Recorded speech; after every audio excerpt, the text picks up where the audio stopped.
variation on that theme. She's baked a 300-pound birthday cake, and she's hoping to make a big impression.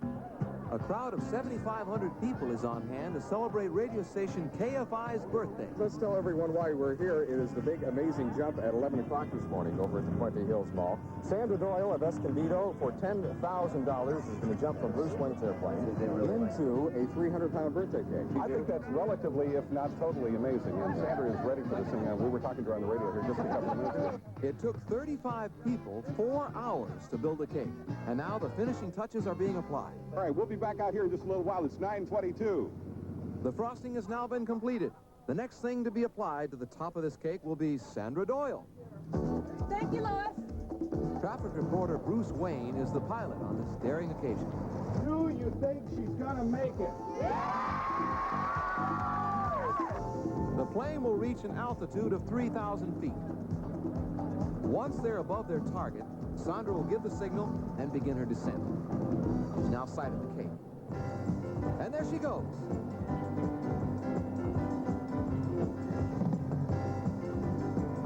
Her chute is safely open. Follow the flag.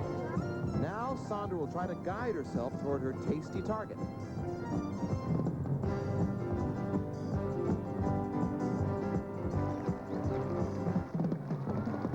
Here she comes. She's only seconds away.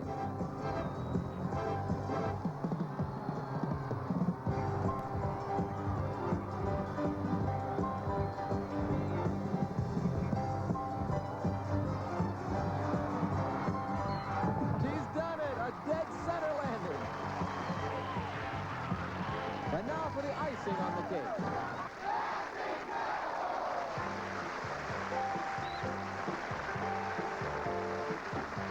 I'm John Davidson, and here's a preview of the incredible hour ahead.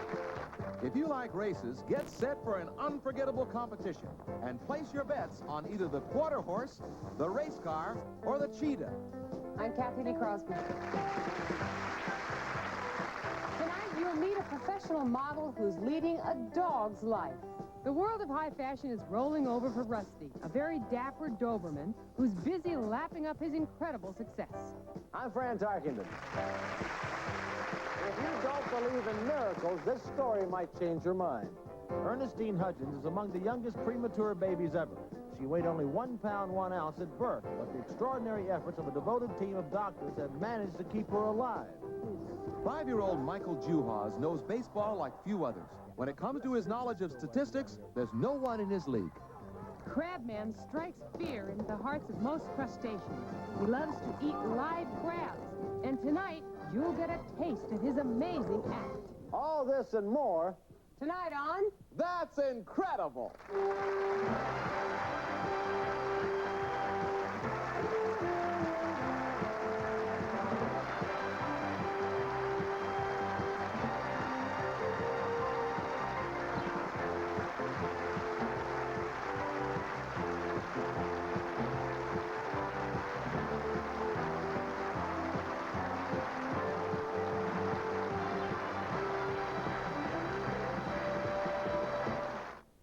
That's incredible.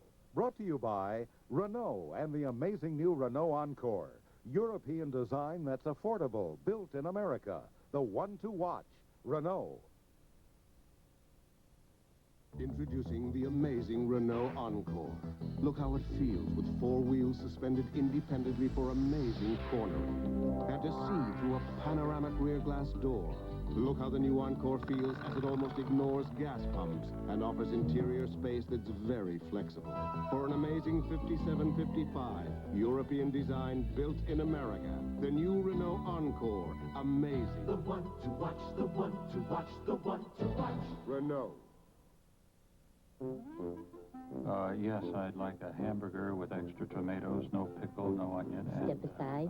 Step aside? Step aside. Please, step aside. Step aside. Kindly step aside. Sir, a step aside. At some hamburger places, when you order special toppings, they say you'll have to wait. Sir. And could you... Step aside.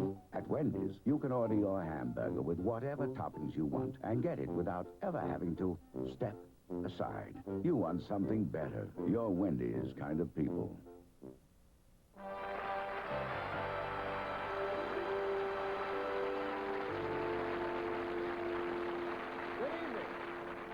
Our first story takes us to the magical realm of master magician Jerry Andrus.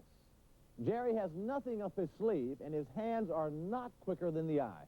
But this incredible illusionist proves that seeing is not always believing. Jerry Andrus's house looks innocent from the outside, but inside lurks a strange collection of gadgets that has helped this house become known as the Castle of Chaos. I was born with an insatiable curiosity, and I've always wondered about things. I've wondered about how nature works. I've wondered about how the human mind works. And I've experimented and tinkered with things ever since I was a child.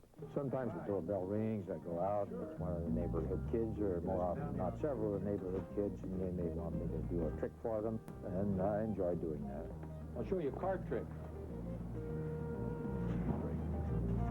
You touch two cards that are together in the deck. These two right here.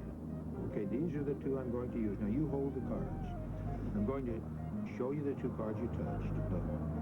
6 of hearts and the 4 of spades. Watch. Look at that. Now, some people say, Jerry, where did that dollar come from? I'm going to show you where the dollar came from. It came from right where it is going back to. Gone. And there's your trick. You're welcome. You might say that the eye sees, but it's what our mind perceives that we accept as the truth. This is what I call my paradox box. You might be wondering, why do I call it a paradox box? Well, actually, it's sort of a negative box. I'm going to add this panel to it. And if I add this panel, and although I've added something to it, it will look like I have taken something away. It looks like the corner has been cut off and built in. Now I'm going to punch a hole in the corner. Now you can see into the box. And now I'm going to push this steel shaft through these 2 holes. And you see a very curious phenomenon, as if this straight shaft has gone around the corner. Now I'm going to show you what the paradox box actually is. It's simply a cardboard box that I have painted. This is the outside of a cardboard box. I have painted that so that the inside looks like the outside. And so there you have the paradox box. This peaceful black and white setting will soon come alive, thanks to one of Jerry's most astounding creations. This is what I call my trizonal space warper. I'm going to spin this disc. I want you to stare right at the center.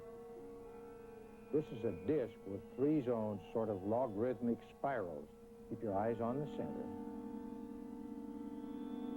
This is going to give you an after effect very briefly. And I want you to keep staring right at the center of the trizonal space warper. Now we project a still picture on your screen, and it will look like it is moving because you have just been looking at the trizonal space warper. And this effect is sort of powerful right at first, and then it fades out. 10, 15 seconds, it's totally gone. For those of you who'd like to experience this amazing illusion again, here it is. Stare right into the center of the spinning disc. Remember, keep your eyes focused on the center. Keep staring. Now, when the still picture appears on the screen again, it looks like the clouds are bubbling and the hills are alive.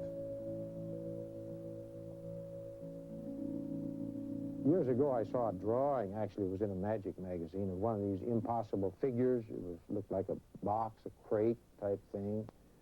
I wondered immediately, I wonder if I couldn't actually build one of those things and photograph it.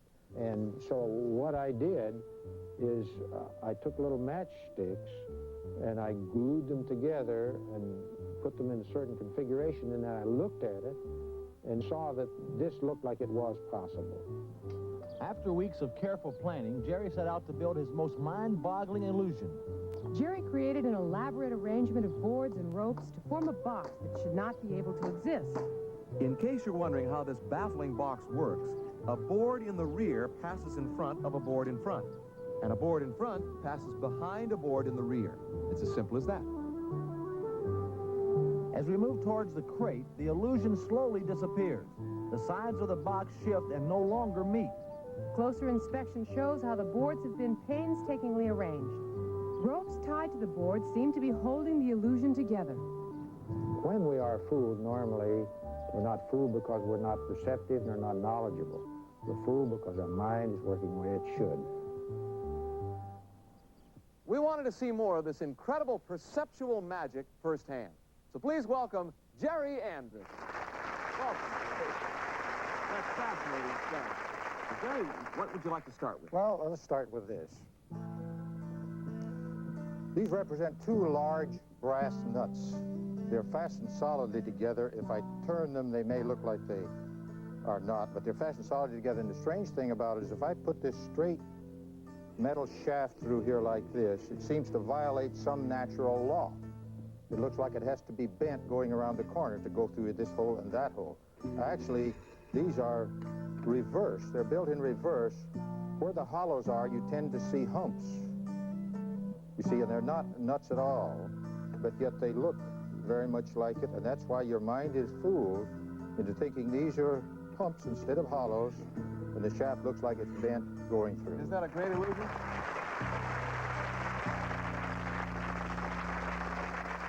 is mind-boggling. What else did you bring us? Well, I have a little model here, a very crude model of towers, like in a city, those skyscrapers. This is made out of wood, and it's just plugged on. They're all fastened solid to this thing. And it's an interesting thing. I have a large steel ball bearing here, and if I put it at the base of this skyscraper, without any threads or trick photography, it'll roll right up to the top. Now watch. If I put it down here at the base, it will roll right up here to the top. Now actually, there's no violation except our mind perceives something for what it is not. Also, this building, if we had a large earthquake, it wouldn't fall over because it's very flexible. But actually, this is just a piece of tin. This looks like a hump when it's a hollow. These others are square blocks, and when this is put down in that position, and when the camera sees it or the eye sees it, it looks like it is standing up and looks like a tower, so the ball looks like it is rolling uphill, but it's actually rolling downhill. Thank you, Jerry Andrus, for sharing your incredible magic with us.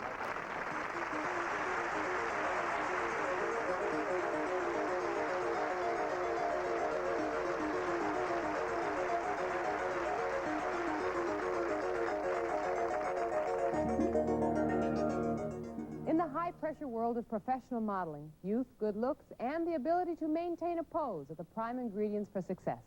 We've come across a bright new star who has those qualities and more. In fact, he's making nearly everyone sit up and take close notice. Behind the bright lights and glamour is a demanding dog-eat-dog world. 7-year-old Rusty Rousseau knows that world well, and he's ready and willing to meet that challenge with dogged determination. Rusty is a dapper Doberman pinscher who has been setting the fashion world on its ear with his unique style of modeling. Fashion photographer Sam Scarfone fell in love with Rusty's mug. Working with Rusty was fine, and it was fun because he has a nice face, beautiful eyes, and an excellent smile. Rusty's uncanny impersonations have made him famous the world over. His posters have sold out in Europe and become collector's items. He has appeared as cover dog for Ralston Purina, and his celebrity status has taken him on worldwide tours. Tom Rousseau, Rusty's owner, has proven that you can teach an old dog new tricks. Rusty and I are best of friends, and I've been doing this now for 3 or 4 years. When we go in for filming of Rusty and taking pictures, he just seems to be a natural, and a lot of the comments in the studio are that they've never seen a dog as cooperative as Rusty. As far as the dressing up goes, I don't do it every day. I don't train him to do it. It's kind of natural for him. It seems like a dog's work is never done. Here, Rusty proves that he's more than just another pretty face in the crowd. I go past left on two. Ready? Rusty takes pride in his nose for fine canine cuisine and loves to savor the aroma of his gourmet meals.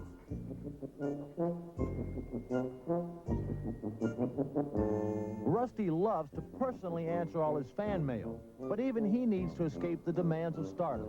So it's off to the mountains for a well-deserved rest.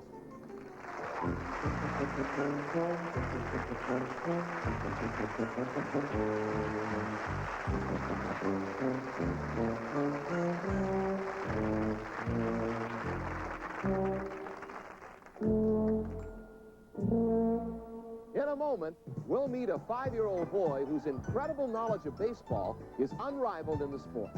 Ernestine Hudgens is probably the tiniest bundle of joy you'll ever meet. She was born more than 4 months too early and weighed barely over 1 pound. But today, she's winning her battle to survive.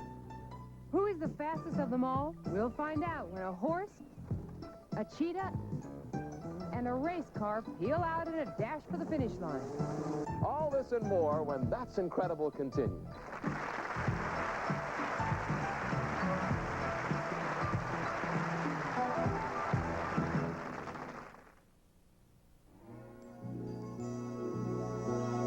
Wherever you go, whatever you do, you're in for a change with Winnie the Pooh. With Winnie the Pooh from Sears. Clothes for fun, clothes for play. Only at Sears they'll make your day.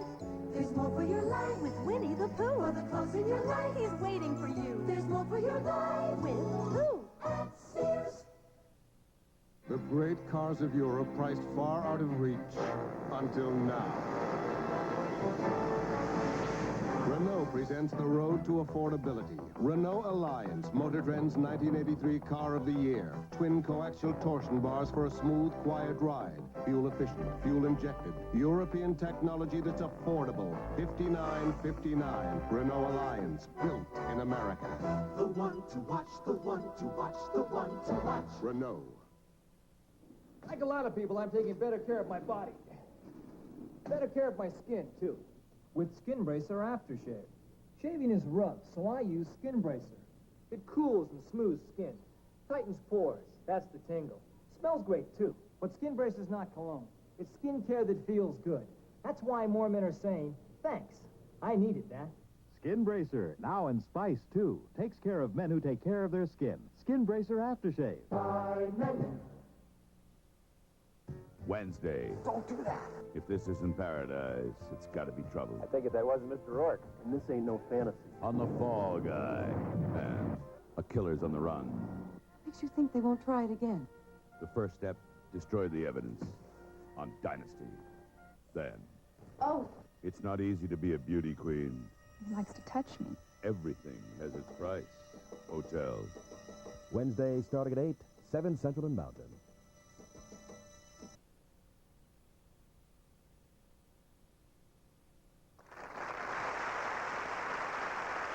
When you strike up a conversation with Michael Juhasz, the subject of baseball will probably pop up. He's been studying the game and its players since the age of 2. Today, he can toss out statistics like a seasoned sportscaster, and he's only 5 years old. Michael Juhasz is a very serious student of baseball. When he's not brushing up on the statistics, Michael can be found in his backyard polishing his playing skills in his very own customized stadium. Michael eats, sleeps, and breathes baseball. And if he had his way, he'd never leave the baseball diamond to go to bed. Let's go, Michael. Let's go. It's time to come on in. Michael Sr. admires his son's love for the game. Let's go, kid. It's getting late. His whole life is just baseball, and I think anything associated with baseball, he really wants to remember it. Ever since he was 2 or 3 years old, he had a really good swing. He's a great player for his age, and how small he is. He learns a lot from different kid shows that come on. Most kids will wait for cartoons that come on every Saturday. Well, Michael's waiting for 7 o'clock to come to watch the baseball bunch, and then the game of the week to come on. It might look like Michael is just watching the game, but he's not. He's doing his baseball homework. Michael will be watching the ball game, and when the announcers will give statistics, Michael will get his baseball cards out and look at them. and try and remember everything about that person. Ever since Michael's a baby, he's had a very good memory. When he was 18 months old, I taught him his ABCs, and he knew them. We noticed right away that he remembered a lot of things. Right now, he's funneling all his memory and his thoughts into baseball and remembering everything he can about it. When he was 3 years old, I used to get baseball cards and flash them like flashcards and just hold a whole stack and just pull down one at a time real quick. And sometimes he just noticed the jacket, and he knew the team just from the jacket. But usually he'd look at the hat, and he could tell the team at 3 years old, all 26 teams. There's no way I could keep up with what he knows with players' numbers. Over 200 numbers he knows, and I think if I know 50, it's a lot. Okay, you ready? Okay. Joe Torre. No. Steve Bedrose. 30. Rick Behenna. 49. Rick Camp. He likes to be quizzed, and he doesn't just want to say, I know 100 trades and just stop there. 26. He's always calling me at work saying, Dad, add this trade, add this. Let's go over the numbers again. I know more numbers. Matt Sinatra, Chris Chandler, Bob Horner, Dwight Hubbard, Randy Johnson, Rafael Ramirez. Michael is not afraid to match baseball wits with any athlete. This is Bill Legge on 1280 WGSO. We have Mr. Baseball in the studio with us tonight, Michael Juhas. He's been with us before, and it was a lot of fun, and we've got him back. And look at those guys over there. We have a whole group of experts. Do you know who this man is sitting right here? Ron Swoboda. Ron Swoboda. Do you know what team he played for? The Mets. The New York Mets. Do you know who the man in the middle is? Mel Parnell. Mel Parnell. Do you know who Mel Parnell played baseball for? Yeah, the Boston Red Sox. Who is that person? Reggie Reginelli. Who is Reggie Reginelli? A baseball player. And what else? A football player. For? Tulane Green Wave. Gentlemen, the competition is here. I hope you're prepared to do battle with Michael Juhas tonight. He knows his stuff. Ron. Yeah. Bobby Molinaro. I know he was with the White Sox. That's pretty good to know he's with the White Sox. That impresses me. That's pretty good. He was released and I think picked up as a free agent. He's struggling over there, isn't he? Okay, go ahead. The Tigers to the White Sox to the Cubs to the Phillies. Yeah, that's right. Mel, here's one for you. Al Raboski. Al Raboski. Well, he started with Kansas City and then went to his favorite ball club, the Atlanta Braves. No. Cardinals. No. And then to the Cardinals after the Atlanta Braves. Reggie, and tell us about Pat Putnam. Michael, it's all yours. I don't even have an idea. Putnam? Texas to Seattle. Right. I'm right. That's right. What position does he play? First base. First base. Pat Putnam. Number 23. Number 23. When you go home, what do you do? Play baseball. And if you're not playing baseball, what are you doing? Play baseball inside. Let's go to George. George, thanks for calling. Good evening. You're on Sports Line with Bill Legge and Mr. Baseball. Can Michael tell me all the teams that Gaylord Perry has played on? The Giants to the Indians to the Rangers to the Padres to the Rangers to the Yankees to the Braves to the Mariners. Thanks for your call, George. Charles is on the line. Charles, good evening. You're on the air with Mr. Baseball. I'm going to describe my favorite Major League Baseball player. Okay, your favorite Major League Baseball player. Listen up, Michael. Here we go. Where's number 3? Used to play for the Pirates, and now he's with the Astros. And now he's with the Astros. Bill Gardner. What do you say? Yeah. Who? Bill Gardner. Phil Garner. He's right. He's right. Okay, Lewis, good evening. This is Bill Legge. You're on the air with Mr. Baseball. I have a question for Michael about Mr. Parnell. He was one of my favorites. Oh, okay. He's listening. Ask him if he knows what record that Mel Parnell holds. Do you know what? Base on balls. What is that? Base on balls, he says? And how many? You have any idea how many? Yeah, 134. You want to apologize to these gentlemen for embarrassing them? No, he didn't do that, did he? Again, my thanks to Reggie Reginelli, Mel Parnell, Ron Swoboda. And he has an incredible facility for recognition of names and numbers and what these people have done with the last few years of their baseball lives. He knows where they've been traded to and from, and incredible. And it's not just that. It's the fact, too, that he has a physical attraction for the game. The kid gets on the field and plays it. Michael's brawn is in the same league as his brain. He can slug a baseball with the same authority with which he can recall an obscure statistic. If Michael keeps powering the ball the way he does, he's destined to become a big-league star and leave behind a legend no one will ever forget.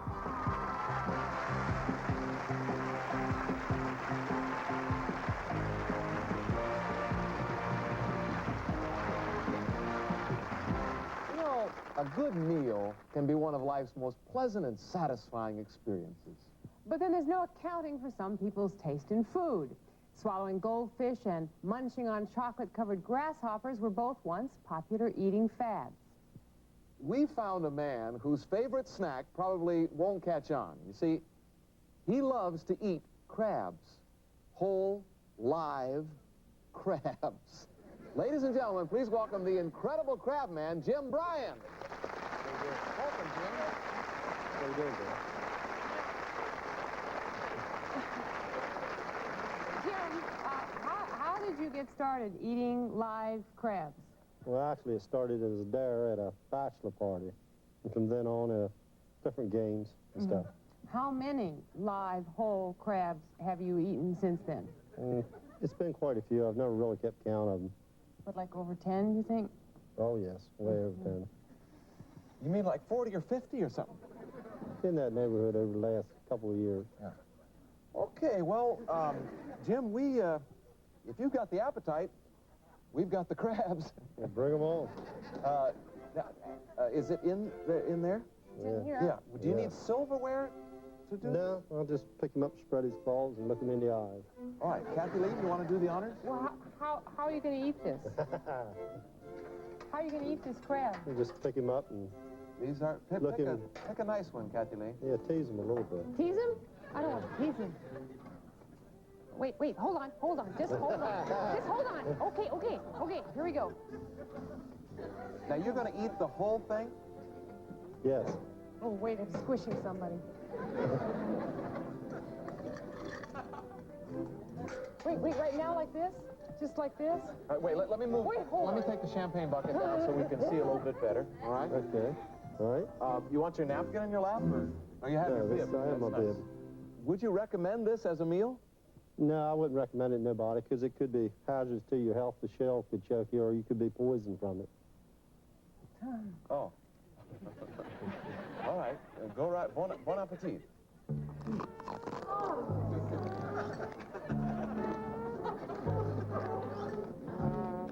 Well, that was the head. Have you ever been hurt eating these things? Yes, after I bit one like that one time, he bit me back in my chin. Oh, with the pincher. Yeah. Do you think it's cruel in any way to the crab by eating him this way? No, because people take them and put them in a pot and put a big heavy weight on top of them. And they steam for a half an hour and kick and stuff. So this is more instant. You think he's dead now? Not feeling too much pain. What do you do when you're not eating crabs? I work for the county. I've been working for him for about close to 20 years now. They know you do this? Oh, yeah. Well, I had to take off a couple days. You better stop talking and take another bite. You're still chewing. Do your friends and family enjoy this hobby? Do they approve of your diet? I think it's a little weird. How's it going? He's still home. Chew very well. I can imagine it.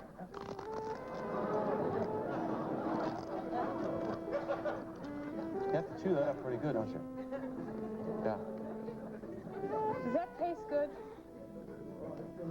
Oh, never mind. That's your mouth full. Real crunchy tater chips. This one's fairly well. See, he's not hurting too much now. Salty, sort of? Real salty, real crunchy. Yeah. Real good tater chip. You ever put anything on it, like tartar sauce or? No, it tastes enough for its own. Yeah. Quite chewy. Eat the claws and everything, too? Yeah. try one next.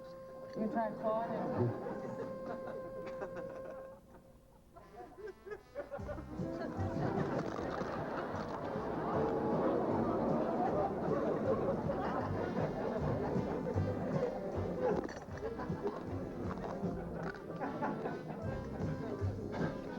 This one is rather good.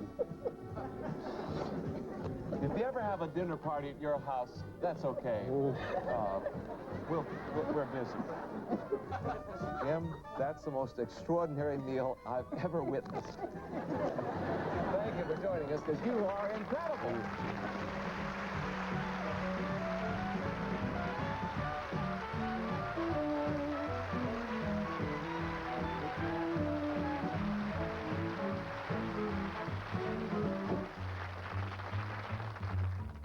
How fast is fast? We're about to find out in an event that will make racing history. Each of the three competitors is considered to be the fastest of its kind. The quarter horse, known for its ability to sprint, the cheetah, the world's speediest feline, and a Porsche, a world-class racing car. So, let's go to the track for this incredible test of speed. In lane 1, Maggie's Man, one of the finest quarter horses in the country. In lane 2, a 5-speed Porsche 911 with a supercharged 210-horsepowered engine. And in lane 3, the cheetah, fastest land animal in the world. Del Mar Racetrack is the site of this one-of-a-kind race. The race will be a lightning-fast 50-yard dash.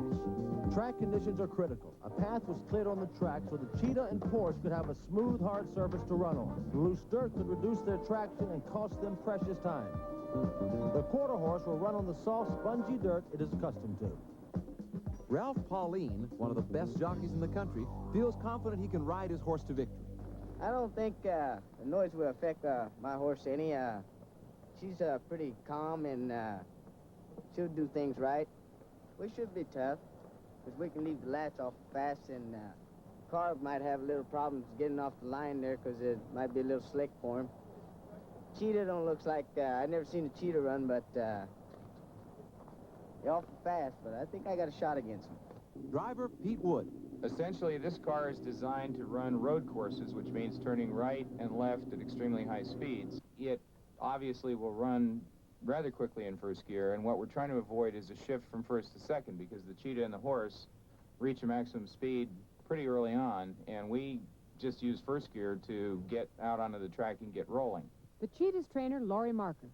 Well, one thing that cheetahs have that no other cat has is their non-retractable dog-like claws. And the claws dig into the earth when they run like cleats, and it gives them the traction for running. One way that they can reach speeds of over 70 miles an hour. Also, when they run, a stride's about 20 feet long, and as they run, only 1 foot touches the ground at a time. That's fast. The stage is set for the start of this incredible race. It's anyone's guess who will win. When we come back, we'll witness this truly incredible race.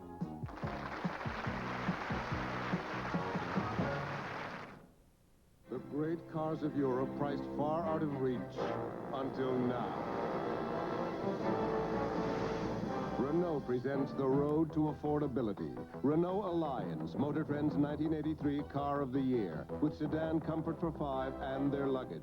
Fuel efficient, fuel injected, European technology that's affordable. $59.59. Renault Alliance, built in America. The one to watch, the one to watch, the one to watch. Renault. I've been using Murphy's oil soap on this wood floor of mine. Now the dirt is finished, but the finish is fine. I've been using Murphy's oil soap. It makes my woodwork shine. Now the dirt is finished, but the finish is fine. Cleans everything as safe as can be. Kind to your hands and fresh naturally. You'll be using Murphy's all the time, 'cause the dirt is finished, but the finish is fine. People have trusted pure natural Murphy's oil soap for 75 years. Tuesday, Shabu calls on an old friend. Get out there and take care of business. And gets Keith a new job on Just Our Luck. Then, It's over, isn't it? Joni and Chachi are calling it quits. Touch, I'm not the girl for you. An unforgettable happy days, and when Jack tries to put the moves on Terry, he's headed for a roll in the bay. Three's Company. Then Madeline's party turns into a costume brawl. Hey, we're dancing here. Suck rope. Oh, Madeline. Tomorrow, all starting at 8, 7 Central and Mountain. That's Incredible will return in a moment. Tuesday, Apollo killer wants sudden death for Jonathan. It's all over. Heart to heart. Now's the time. You've got 48 hours to get a leg up on savings at Acme's half-price pantyhose sale. This Monday and Tuesday only, we're selling all pantyhose at half price. Imagine, brands like Legs, No Nonsense, and Acme Skyline. A complete selection of pantyhose and knee-highs. All half price this Monday and Tuesday only. So come stock up while supplies last. The 48-hour sale on pantyhose at Acme, your store for low prices. And double coupons. Tell a friend. Chopper 6, only on Action News.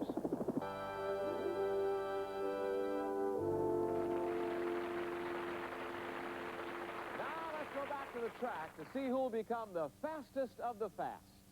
The cheater will be lured down the track by a piece of cloth. When this truck takes off, the cheater will chase after the moving cloth. In order for the cheater to race properly, the truck must leave a split second before the race starts. This is the test run to see how the cheater responds in unfamiliar surroundings. 3, 2, 1, go!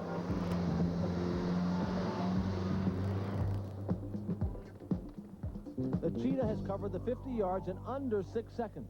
5.22. Now it's the Porsche's turn. Normally, it races on asphalt. How will it perform on a hard dirt track?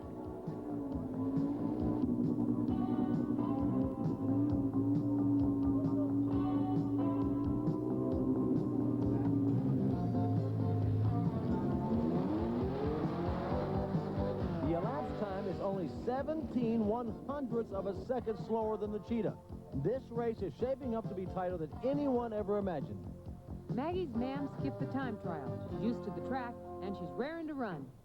The contestants move into position for the start of this extraordinary race.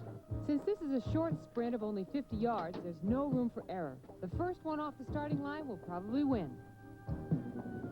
It's acceleration, not speed, that will determine today's winner. It's only moments before the race. You can almost feel the tension.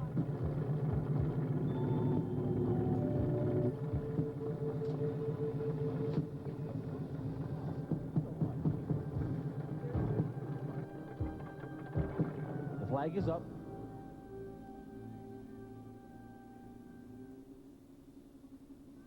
And they're off.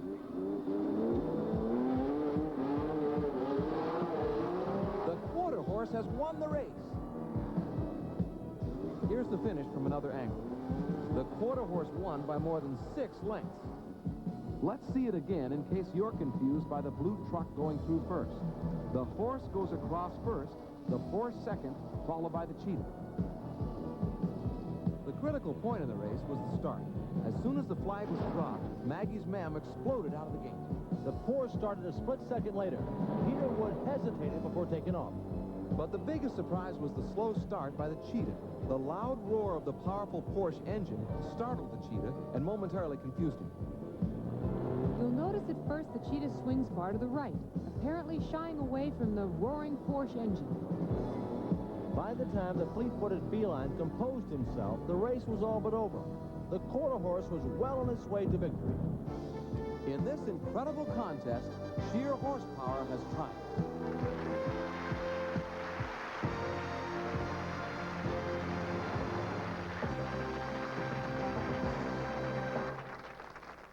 February 8, 1983, was a date that made medical history. It was Ernestine Hudgens' birthday. Ernestine was born 4.5 months earlier than expected. She weighed only 1 pound, 1 ounce, and is believed to be the world's youngest surviving premature baby.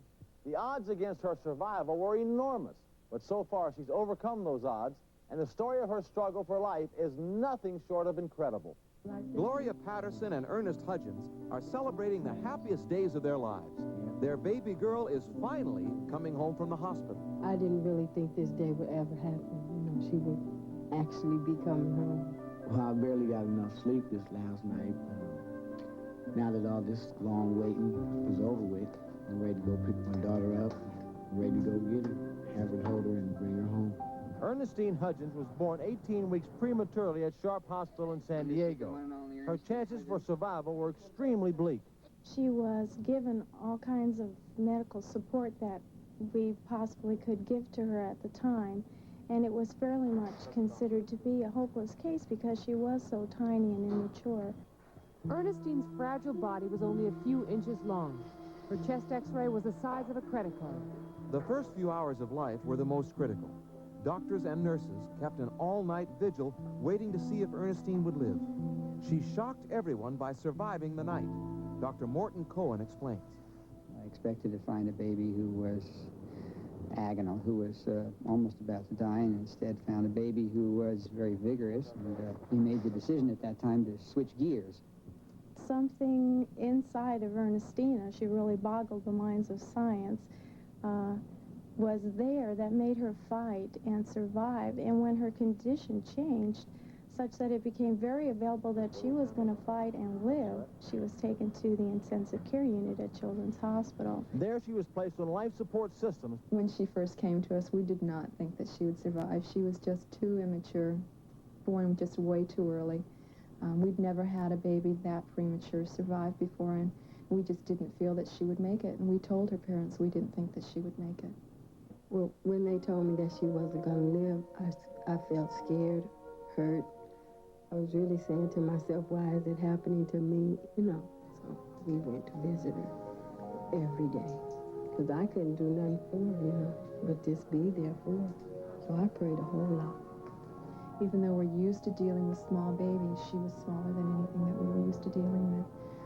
All of our little electrodes and thermometers and everything that you think of for using to take care of someone were all just too big for her. So everything had to be cut down and tapered down. She was about the size of a newborn puppy. Her eyes were still fused closed. They had not opened yet.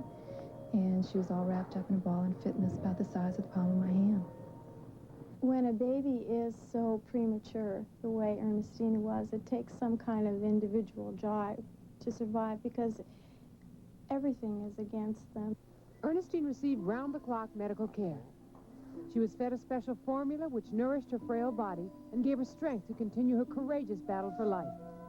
After a few days, Ernestine's condition improved, but she still was not out of trouble. She was so small that babies that small forget to breathe. Ernestine was immediately placed on a respirator, but it created other serious problems.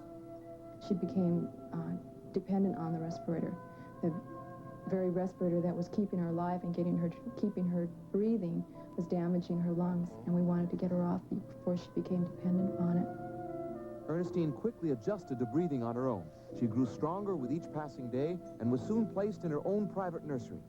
It was previously thought that a baby born before the 26th week could never survive. Ernestine proved that wrong. Ernestine always showed us from early on that she was here to stay.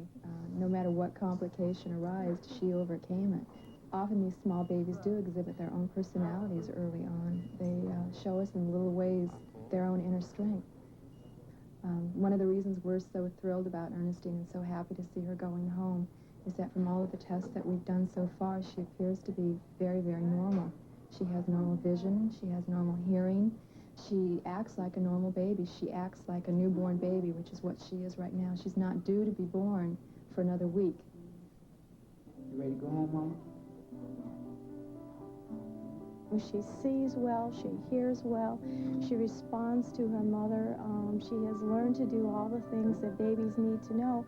And we're sending home not a scientific wonder, but a normal baby who's going to have quality in her life when she's at home. June 8, 1983. Ernestine Hudgens is going home. Reporters from around the country were there to share in this touching celebration, and Ernestine took it in stride. 4 months ago, Gloria and Ernest never dreamed they'd be leaving the hospital with their newborn baby girl. For the first time, Gloria and Ernest can hold and play with their baby at home. The joy is overwhelming. Ernestine demonstrated a strength, spirit, and determination never before seen in a child so small. Her parents certainly have something very special to be proud of. I really want for her to live, grow up, and be a strong little lady. And plus, I'm trying my best to give her the best things I can. I want to give her a chance, you know, to fulfill her dreams and, you know, be somebody. Ernestine Hudgens is a living miracle. Truly an incredible bundle of joy.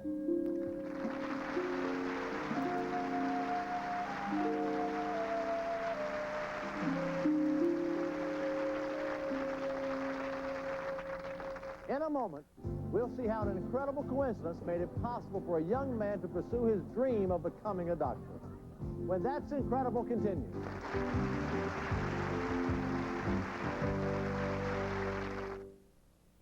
Double dipping, double flipping, double jumping for a double score. Double splashing good times, keep you coming back for more. But the single most favorite double in the world is double good, double mint gum. Double your pleasure with Double Mint Gum.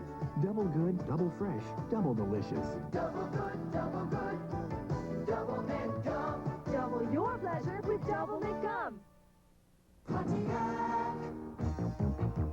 Pontiac has created a car so new, so different. Fiero. It will fire your imagination like no other car ever built. Fiero. It's called Fiero. America's first mid-engine production car. The totally new Fiero.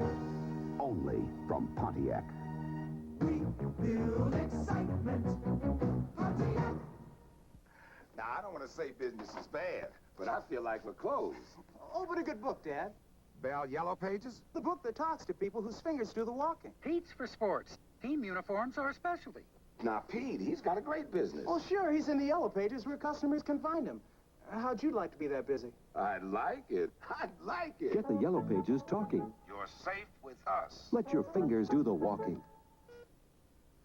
I may have to start locking people out. Tuesday, when Madeline and Charlie fail their sex test, They were prison cellmates who scored higher than us. they're looking for animal passion. And wind up in a costume brawl. Hey, we're dancing here. Suck rope, honey. Oh, Madeline, right after Three's Company. In 1931, Nathan Stein dreamed of becoming a doctor, but he couldn't afford the cost of medical school. Today, that dream is shared by his grandson, Kevin Ladin. But Kevin faced the same financial dilemma that his grandfather did during the Depression. That's when the incredible happened to the Ladin family. The Ladins share warm and loving memories of Nathan Stein. Before he died in 1970, Nathan expressed hope that someday one of his grandchildren would become a doctor. Nathan's wife, Ethel, his daughter, Sandy, and his son-in-law, Sherman Ladin, wondered how they could ever afford to send Nathan's favorite grandson, Kevin, to medical school and fulfill Nathan's dream. Nat would have made a wonderful doctor. The thing was that his mother had become ill, and this was during the Depression, and he just had to go to work. There was nothing that he could do but do that. So he went to work, and that was the end of us ever becoming a doctor. Nat was a wonderful person. He was kind, thoughtful. The memory of my grandfather gives me all the more motivation for medicine, because I realized that his desire in life was to be a physician. And the fact that he wanted it so badly and could not pursue his goal, and the fact that I realized that he wanted it for me also, and for his children, just gives me more desire to go through with this. Medical school was made possible by an extraordinary coincidence. Kevin's father, who works as a real estate agent, will never forget that day. This one afternoon, we were very, very slow, and I proceeded to leaf through the newspaper, looking for people who might be advertising on their own. And I stumbled across this number, and I proceeded to call him. Mr. Toporov, who was the party that I had called, had said to me, you know, he said, you seem like a very nice man, although I've spoken to maybe 20 other brokers. I would like to see you in the event that I don't sell my house over this weekend. I had arranged for 2 different appointments, and each time I had to cancel. Finally, we had come up with the time to make it for 11 o'clock that morning. An eerie feeling overcame Sherman when he arrived. He couldn't believe his eyes. It never dawned on me when she had given me the address that I would be going to the house that my father-in-law and mother-in-law had lived in 13 and a half years before. And when I had walked up the stairs, chills just went right through my body. Nathan Stein was living in this house when he died 13 years ago.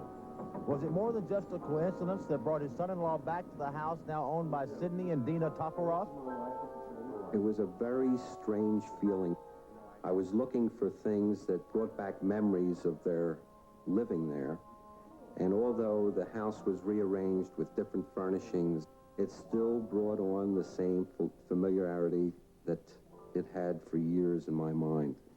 This was my mother-in-law and father-in-law's home. Well, how about that? My father-in-law passed away 13 and a half years ago. And when he passed away, my mother-in-law left. But this was their home. We used to sit in the dining room and have dinner. I sat in this kitchen and had breakfast with my son and my daughter and my wife and my father-in-law and mother-in-law. While Sherman reminisced, the postman delivered what was to be a very special letter. I don't think I was in the house for any more than 5 or 10 minutes, and the front doorbell rang. Excuse me. And it was a postman. And I heard him talking to Mr. Toporov, and he said, "I have a registered letter for Mr. Nathan Stein." Mr. Toporov had said to the postman, "There's nobody by that name living here." Well, I jumped out of my seat. I couldn't believe it. That's my father-in-law. And I had to stop the postman. I told him it was my father-in-law's letter, and he stopped, and I signed for the registered letter. And there it was on the envelope, PNB Bank. And I proceeded to open the envelope. And I had known right from that moment that it must be an account that my mother-in-law was not aware of. It was a final notice sent out by the bank. The law used to be that if an account was inactive for a period of 21 years, the balance was escheated or turned over to the state of Pennsylvania. The new law, which went into effect in January of 1983, cut that period back to 7 years. And now, if an account is inactive for 7 years, the balance is turned over to the state. In this instance, we sent a registered letter to the last address we had on record, which was an address that was given to us approximately 19 and a half years ago when the account was opened. The account belonged to Ethel and Nathan Stein. The bank had no record of Ethel's forwarding address. Their 13-year search to find Ethel had miraculously ended only weeks before the money would have been forfeited to the state. The account contained over $15,000. The proceeds. This is going to be for Kevin's education. I always felt that this was Nat's wish, that he would have wanted his grandson to be something that he really wasn't. And I just felt this money would go to a good advantage, that Kevin would someday become a doctor, and this would make him very, very happy. I really firmly believe that he would have made sure if I didn't have the money to go, that I had the money. I don't believe that this is all coincidental. I think that he had a knowledge of what was going on and the position that I'm in as far as the expense of medical school. You just can't put into words how a person feels about these things. But I just felt that God and Nat was looking down